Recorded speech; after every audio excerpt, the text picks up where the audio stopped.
Bonjour, j'espère que vous allez bien. On se retrouve pour la fin du décryptage du conflit armé colombien. On aura la deuxième partie de l'interview d'Andrea Chacon et un point sur les conséquences de la guerre en Colombie sur les minorités avec Léon Raymond. Avant de commencer, n'hésitez pas à vous abonner et à partager la vidéo, c'est important pour le développement de la chaîne. A tout de suite.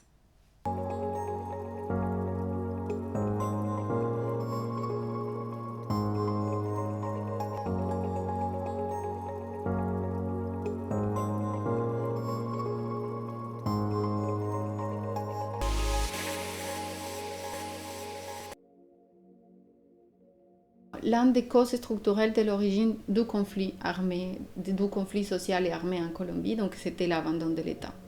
L'absence de garanties politiques des droits humains et d'accès à la terre a donné lieu à des réponses créatives de la part des paysans qui se trouvaient dans ces territoires, des réponses de la part de la population. Comment? Avec la autogestion, avec la création des coopératives agricoles, aussi des manières d'eux-mêmes faire en sorte de s'éduquer. Donc, comme je vous ai déjà dit précédemment, il y a un taux d'analphabétisme énorme en Colombie.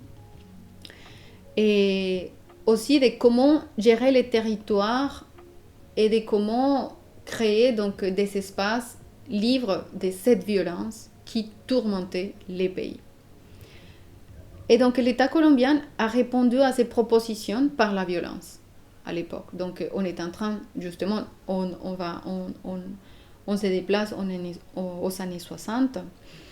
Et donc c'était le cas particulier, par exemple, des populations comme Marquetalia, Rio Chiquito ou les Guayabérons, et où le gouvernement de l'époque a appelé ces zones autogérées par les paysans, par les populations, comme des républiques indépendantes, d'une manière péjorative pour dire que c'était des zones avec des idées communistes qui étaient dehors de l'institution, et qui étaient en dehors de l'institution colombienne, et à laquelle il fallait mettre fin coûte qui coûte. Ce qu'ils ont fait, c'est par exemple à Marquetalia, ils ont envoyé un groupe de 15 000 soldats contre 34 paysans qui se trouvaient à l'époque.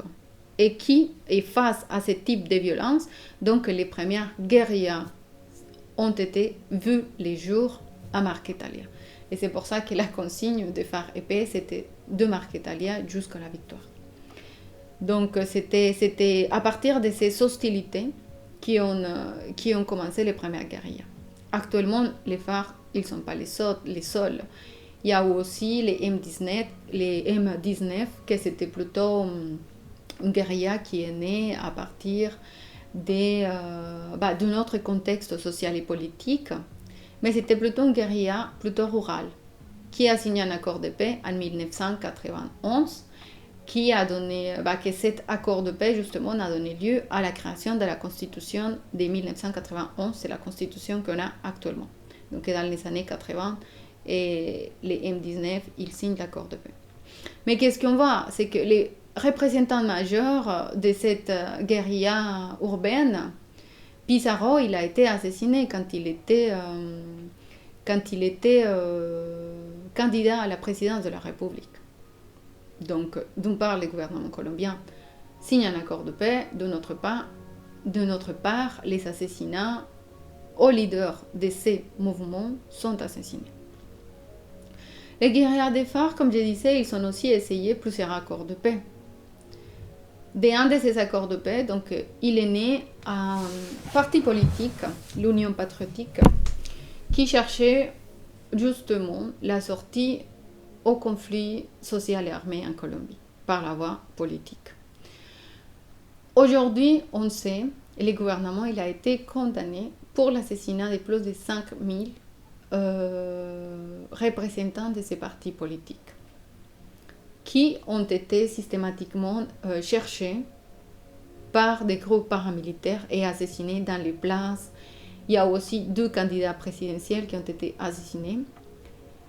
Et donc, il y a aussi, à cette époque, donc on parle des années 80 encore, des gens qui appartenaient à cette parti politique et qui cherchaient rentrés à la vie politique, qui ont parti de cette partie et qui sont allés conformer les FARC-EP. C'est l'exemple de Ricardo Palmera, appelé Simon Trinidad, que c'était un des voix, des porte-parole de l'Union patriotique, et qui, vu les conditions, et que vu qu'il n'y avait pas de conditions pour faire de la politique, pour la participation en Colombie, et pour la participation politique en Colombie, est parti et a fait partie des FARC-EP, et c'était un des personnes les plus connues, un des porte-parole aussi des guérillas des FARC, qui est actuellement prisonnier aux États-Unis, et que les guérillas des FARC a essayé de plusieurs façons de demander son extradition, son répatriation en Colombie, mais le gouvernement des États-Unis ne veut pas le faire. Il y a énormément de Colombiens exilés politiques, mais qui actuellement se sont organisés politiquement et en Europe, aux États-Unis ou dans d'autres continents. Mais il y a une stigmatisation et aussi une persécution à la diaspora colombienne qui s'est organisée. Donc il y a eu des dénoncements aussi d'harcèlement, des signalements des institutions colombiennes qui sont dans les pays contre les personnes qui sont organisées. Et on voit un exemple très simple. Donc, dans la grande manifestation, dans la grande grève de 2021, la diaspora colombienne s'est mobilisée massivement, dénonçant systématiquement toutes les violations des droits humains qui étaient en train de se mettre en place, qui passaient en Colombie. La première chose qu'a dit le gouvernement, c'est des petites nucléoles, des petits nucléos qui font partie des forces armées illégales en Colombie. Donc, stigmatisant les mouvements à l'international.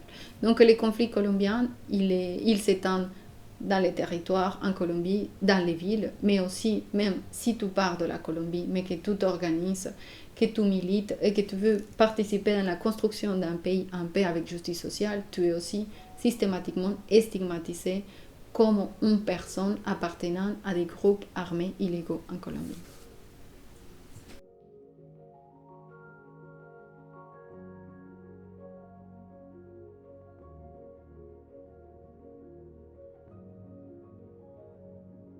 C'est vrai qu'en Colombie, on pourrait dire qu'on a deux versions de ceux qui sont les FARC.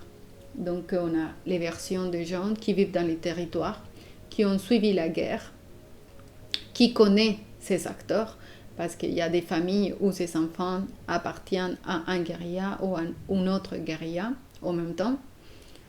Donc, c'est des gens qui ont vécu très fortement les conflits armés en Colombie. Mais dans cette perception de c'est quoi les guérillas, c'est quoi les guérillas des FARC ou la guérilla par exemple de l'ELN, il y a aussi un rôle des médias très important en Colombie, parce qu'il y a une hégémonie dans les contrôles des médias en Colombie.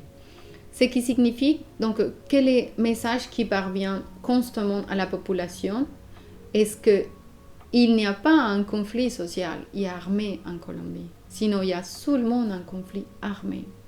Un conflit armé qui provoque une dualité entre les bons et les méchants, entre les gouvernements et les guérillas. Et donc, le message est, une fois les guérillas déposent les armes, qu'ils arrêtent d'exister, une fois que peut-être les guerriers se soient tous assassinés, donc tous les problèmes de la Colombie vont être résolus. Et donc, ça amène à la population urbaine à considérer la guérilla comme un ennemi à abattre. Et dans cet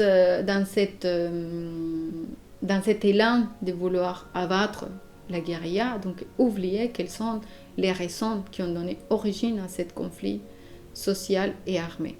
Donc, les gens qui sont dans la campagne, ils ne connaissent pas l'État. Et si actuellement, ils connaissent l'État seulement pour les pieds de force. parce qu'il y a des militaires qui sont arrivés dans les régions, mais les militaires ne sont pas arrivés avec des hôpitaux, ne sont pas arrivés avec des écoles, ne sont pas arrivés avec aucune présence gouvernementale vraiment de l'État qui puisse garantir aux gens l'accomplissement de ces droits sociaux et économiques. Et donc ceci a été mis en évidence, par exemple, avec le référendum qui a été voté dans l'année 2016, avec lequel le gouvernement de Juan Manuel Santos, il voulait justement faire choisir à la population colombienne s'il voulait les accords de paix ou pas. C'était une grande erreur. Et on voit que les résultats, c'était que 80% des gens qui avaient suivi la guerre dans les campagnes, dans les territoires abandonnés par l'État, avaient voté oui. Mais que la population qui était dans les villes, qui ne suivissait la guerre, avait voté non. Et malheureusement, c'est le non qui l'a emporté.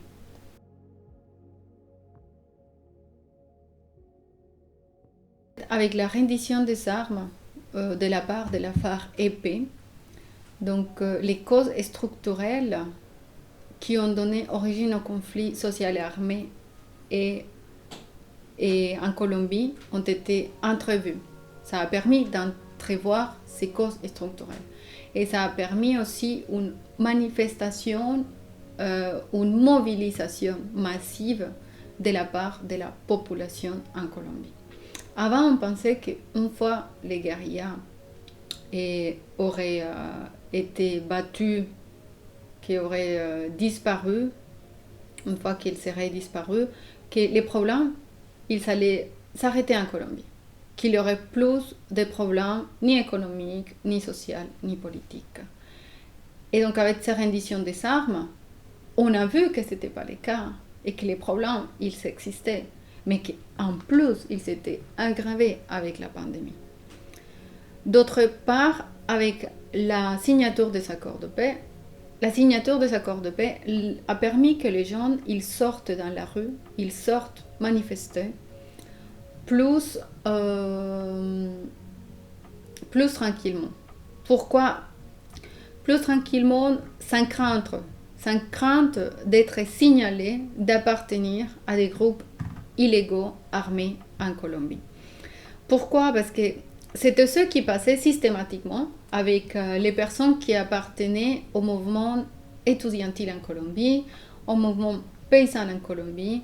Une fois les gens sortaient, manifestaient, se mobilisaient dans la rue, demandaient des droits, les gouvernements tâchaient à dire que c'était des personnes, des groupes qui faisaient partie des groupes armés en Colombie. Donc ce n'étaient pas des citoyens et des citoyennes qui se mobilisaient pour plus de droits, sinon c'était des gens qui appartenaient à ces groupes armés. Et donc il y avait des persécutions systématiques, il y avait aussi des judicialisations systématiques pour ces personnes. Et donc aussi ça a permis d'un peu apaiser la persécution systématique du gouvernement colombien vers les associations et vers les mouvements politiques et sociaux qui existent en Colombie et qui demandent un meilleur pays. Un exemple justement de ce qui a permis les conflits armés, c'est le cas des 6402 faux positifs. C'est quoi les cas de faux positifs? Donc la juridiction spéciale pour la paix, elle a établi qu'au moins 6402 personnes. Ça, selon la juridiction spéciale pour la paix. Mais si on va lire ou écouter d'autres chercheurs, comme par exemple un journaliste, Guylaine Royol, qui a fait une recherche aussi très approfondie du cas et qui a publié un livre sur ces cas de 6402 personnes assassinées en Colombie par les forces militaires, et aussi Omar Rojas, que c'est un ex-colonel de la police en Colombie. Il assure que c'est plus de 10 000 personnes qui ont été assassinées de cette manière. Donc, c'est quoi les cas de faux positifs, les cas 03 de la juridiction spéciale pour la paix? Donc, c'est des assassinats commis par les militaires où ils ont pris des gens, ils ont amené des gens à des camps de combat fictifs, ils les ont déguisés comme des guerrieros et ils les ont abattus. Et ils l'ont fait passer pour des guerrieros ou pour membres d'autres groupes aux marges de la loi, d'autres groupes subversifs armés et assassinés au combat. Pourquoi ceci? Parce que justement, on a à nouveau les États-Unis qui étaient en train de donner énormément d'argent pour battre les guérillas.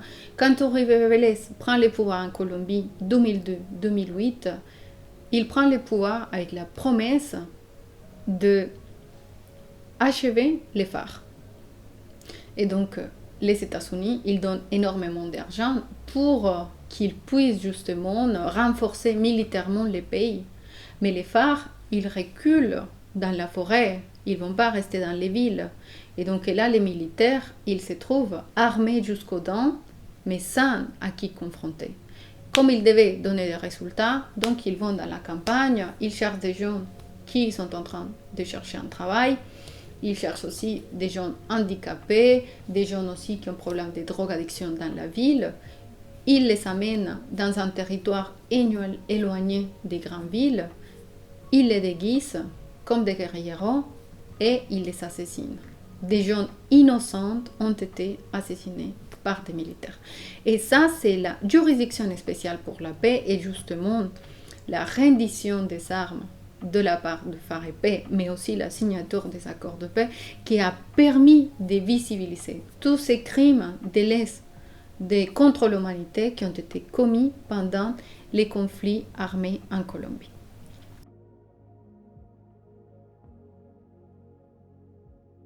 Je m'appelle Léo Raymond, donc je suis français et je pense que c'est important aussi par rapport au point de vue que je peux avoir sur la Colombie.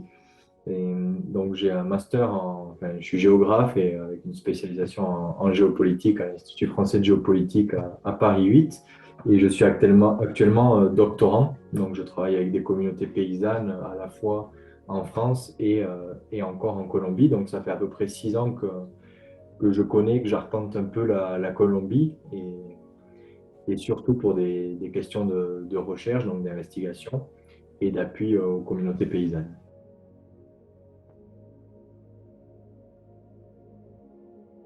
Je parlerai plutôt de communautés ethniques et dans ce cas-là, on peut parler à la fois et des indigènes et des afro-descendants, donc les personnes issues de la traite négrière et qui aujourd'hui vivent en Colombie, qui ont ce statut reconnu dans la Constitution. Et je rajouterai, non pas en tant que communauté ethnique, mais en tant que culture, le groupe social paysan, donc qui est un groupe constitué, ou du moins qui se constitue, qui se reconnaît par lui-même à travers sa culture, à travers ses pratiques, sa cosmogonie, etc. Donc, je pense que les trois, il y a forcément des différences entre les trois et pourquoi ils sont, quelle est leur position au sein du conflit armé. Mais dans tous les cas, ce que je trouve de commun entre ces trois groupes, c'est qu'ils sont population civile, population rurale et population entre le feu croisé des groupes armés. Et je dirais que en fait, leur position, elle est délicate au sein du conflit armé parce que tout simplement, ils sont dans des territoires où, comme je disais tout à l'heure, il y a très peu de présence de l'État et du coup, avec une forte présence des groupes armés et eux, ils doivent dealer d'une certaine manière avec ce contexte-là. Donc, quelles sont leurs revendications aujourd'hui à ces trois groupes? Grosso modo, on pourrait un petit peu les résumer à tout simplement avoir une présence viable de l'État à travers des infrastructures, donc comme je le disais, des routes, des infrastructures éducatives, des infrastructures de santé, un appui à la production, un appui aussi à tout ce qui est commercialisation. Et en fait, le fait d'avoir ça ferait que, par exemple, l'État serait présent et qu'il y aurait moins de possibilités peut-être pour les groupes armés. Parce qu'aujourd'hui, dans des territoires où il y a de la production de coca, effectivement, aujourd'hui, c'est devenu plus rentable de produire de la coca, ne serait-ce que pour avoir les ressources financières d'envoyer ses enfants à l'école, que de produire des bananes plantains ou des bananes ou n'importe quelle production. En fait, ne serait-ce que le fait qu'ils soient très éloignés, qu'il n'y ait pas d'infrastructure de commercialisation, fait que ce n'est pas rentable d'avoir une production. Donc aujourd'hui, ce que demandent ces communautés-là, c'est d'avoir cet état social, en fait, avoir un état qui fasse présence, non pas pour avoir, euh, non pas pour son modèle de développement aujourd'hui extractiviste, mais plutôt pour avoir un modèle de développement social, donc un accompagnement à ces populations-là.